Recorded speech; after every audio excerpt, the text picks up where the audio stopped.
여러분 안녕하십니까? 2022년 10월 27일을 맞아서 하나님께서 기록된 말씀을 통하여 주시는 은혜를 나눕시다. 창세기 40장 90절로 23절이 9절로 23절인데요. 제가 부분적으로 봉독합니다. 9절 술 맡은 관원장이 그의 꿈을 요셉에게 말하여 이르되 내가 꿈에 보니 내 앞에 포도나무가 있는데 그 나무에 세 가지가 있고 싹이 나서 꽃이 피고 포도송이가 익었고 내 손에 바로의 잔이 있기로 내가 포도를 따서 그 즙을 바로의 잔에 짜서 그 잔을 바로의 손에 들였노라.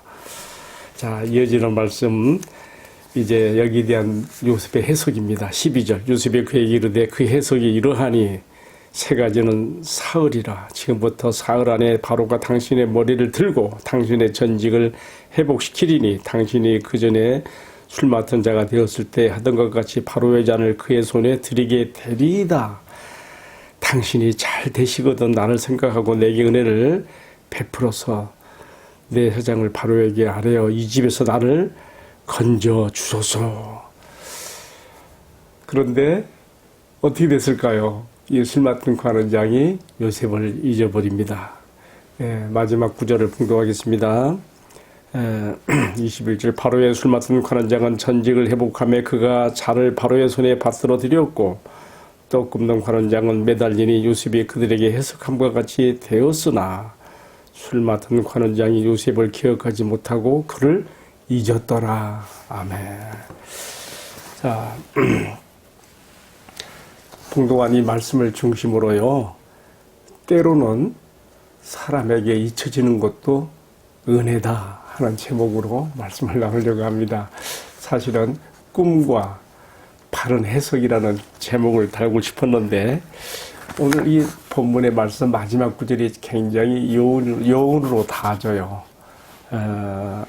술 맡은 관원장이 요셉을 기억하지 못하고 그를 잊었더라. 요셉에게 은혜를 받았고 부탁을 받았는데 까마득하게 잊어버린 것이죠. 그러나 그 속에 하나님의 뜻이 담겨 있습니다. 오늘 제목을 때로는 사람에게 잊혀지는 것도 은혜다. 이렇게 오늘 말씀으로 들어가게 됩니다. 여러분, 성경에서 꿈 해석의 달인이라고 할까요?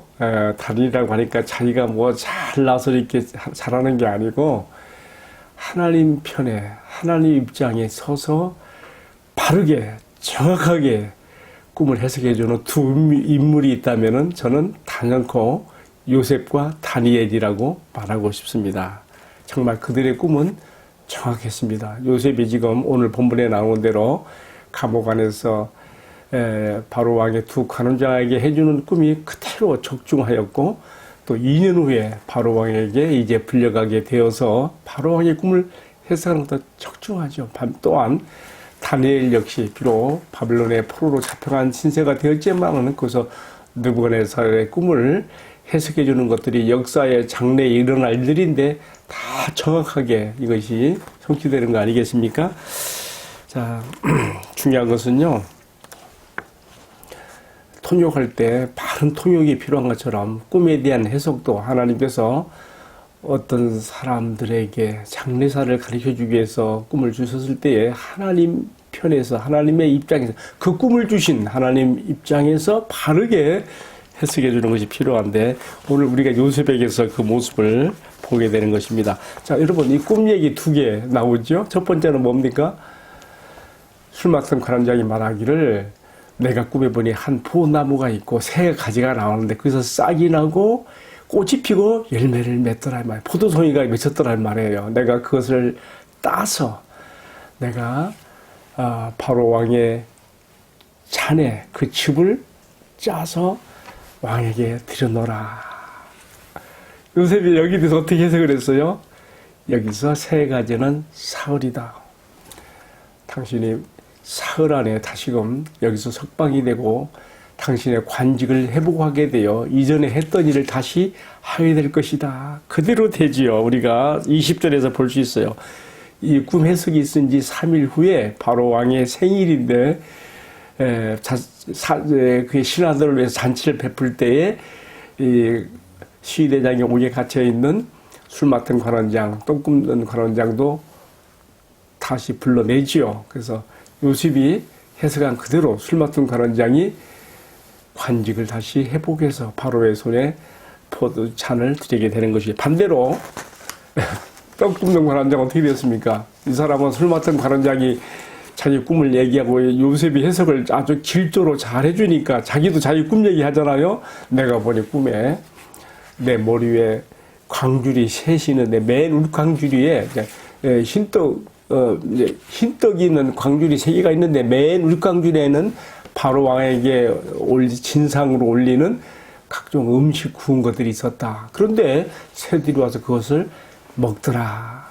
자, 여기 대해서 또 요셉은 해석을 해줍니다. 뭡니까? 여기서 3일 안에, 똑같이 3일이에요. 3일 안에 당신은 다시 관직을 회복하지 못하고 당신은 나무에 달려서 죽게 되는데 새들이 당신의 고기를 뜯어먹을 것이다. 아주 정말 흉측한 해석이죠. 근데 요셉이 그 말을 합니다. 이 말을 듣는 당사자가 마음으로 절망할지라도 할 수 없어요. 이미 요셉은요, 그 감옥에 있으면서 이 두 간원장을 눈여겨보면서 이미 그들이 어떤 사람들인가를 다 알았던 것 같아요. 그리고 하나님께서 주시는 꿈의 해석대로 정확하게 빼지도 않고 더하지도 않고 그대로 그가 받은 영감을 따라서, 감동을 따라서 전하는 것이죠. 여기서 우리는 요셉을 통해서 하나님 말씀의 계시를 전달하는 설교자들의 룰 모델을 보게 됩니다. 이 말을 듣는 사람이 혹시 마음에 상함이 있을지라도 하나님께서 전하는 것을 그대로 전해야 된다는 것을 여기서 우리가 배우게 되는 것이죠. 자, 이제 오늘의 말씀 마지막 부분으로 들어가는데요. 요셉의 꿈의 해석을 듣고 관직을 회복한 술 맡은 관원장이 요셉을 잊어버리는 거예요. 참 요셉이 술 맡은 관원장이 반드시 관직을 회복해서 다시 왕 앞에 나아가 술잔을 드리게 될 걸 알았기 때문에 왕에게 술잔을 올린다는 것은 왕이 최고로 총애하고 신임하는 사람이 할 수 있다 그랬어요. 그리고 왕과 더불어서 대화도 할 수 있을 만한 수준에 있는 사람이 돼야 된다 그랬죠.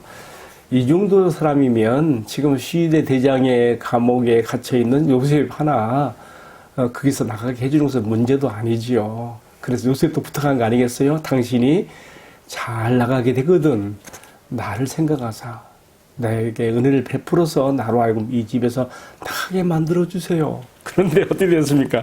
오늘의 말씀 마지막 구절 제가 다시 한번 읽어볼게요. 술 맡은 관원장이 요셉을 기억하지 못하고 그를 잊었더라. 여러분, 술 맡은 관원장이 요셉을 잊어버린 게 잘한 건가요? 못한 건가요? 예, 인간적으로 보면, 요셉 개인적으로 놓고 보면 정말 섭섭한 일이죠. 원망할 만한 일이죠. 그러나 하나님께서 술 맡은 관원장의 망각증으로 요셉을 잊게 하신 것은 큰 뜻이 있었던 것입니다. 왜 그럴까요? 만약에 요셉이 여기서 술 맡은 관원장의 정말 왕에게 올린 관청을 통하여 석방된다면 가장 먼저 뭐 할까요? 그는 꿈에도 그리던 고향집 아버지 야곱이 있는 가나안으로 달려가겠죠. 그럼 어떻게 될까요? 그동안 아버지 야곱을 속이고 살던 형들의 모든 거짓이 들통나게 될 것이고 그 가정은 풍비박산 될 것이고 가정적으로 큰 우환이 있겠죠. 그러나 이런 것은 더 큰 숨겨진 뜻에 비하면 아무것도 아니에요. 여러분, 요셉이 만약에 자기가 술 맡은 관원장에게 간청한 대로 곧 석방이 되어서 나가서 가나안으로 간다면은 하나님께서 이미 요셉에게 주신 꿈의 계시 두 가지 있었지요. 하나는 밭에서 곡식단을 베는데 모든 곡식단들이 내가 쌓은 곡식단에 향하여서 절하더라. 또 해와 달과 11별이 나를 향해서 절하더라. 이게 지금 뭐예요? 장차 요셉을 통해서 야곱의 가정을 하나님께서 위기에서 구원하시며 하나님께서 하실 일을 미리 보여주신 것이거든요. 이런 것금 다 무산되는 거예요. 그렇지 않겠습니까? 예. 그러나 또 여기서보다 더 큰 뜻이 있어요. 뭐예요? 이미 창세기 15장에서 하나님께서 아브람, 요셉의 고조 할아버지 아브라함 때 주신 햇불 언약이 있잖아요. 그 뭐예요?